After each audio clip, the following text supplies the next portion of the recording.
तुमच्या बालेकिल्ल्यात तुम्ही पवारांना खरं तर कडवी झुंज दिली, अनेक वर्षांपासून पवारांसोबत संघर्ष करत आलात आणि आज तुमच्या मुलीचा विजय झाला. मला बारामतीकरण माझ्या बहुजन समाज आहे, त्या बहुजन समाजाने जे माझ्या लेकीला आज विजय केलेला आहे त्याच्याबद्दल मी प्रथम तर सगळ्या बारामतीकरांचं आणि प्रभाग क्रमांक 14 मधील सर्व मतदारांचा हात जोडून आभार व्यक्त करतो.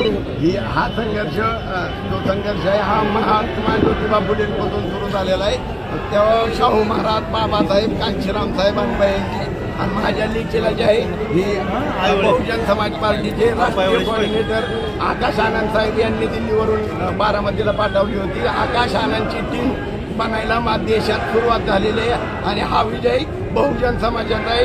SC, ST, OBC सर्व मराठा बांधवांचं देखील महाभारती माझ्या प्रभागामध्ये होती. मला त्यांनी जो सहकार्य केलं त्या सर्वांचा आभार. पुढचं उद्दिष्ट काय असणार आहे? अनेक मुद्दे तुम्ही घेतले होते, याचा फायदा झाला असं वाटतंय तुम्हाला? कारण आणि बहुजन समाजाने, OBC समाजाने एक विश्वास दाखवला असं वाटतं. सर्वांनी विश्वास दाखवलेला आहे. माझ्या प्रभागामध्ये SC, OBC मतदान होतं, त्या सर्वांनी मला साथ सहयोग दिलेला आहे. पुढचं उद्दिष्ट काय असणार? झोपडपट्टी मुक्त बारामती जी अजितदादा करणार आहे ती माझ्या लेकीच्या प्रभागातनं करावं लागेल, नाही तर शांत झोपू देणार नाही. ओके.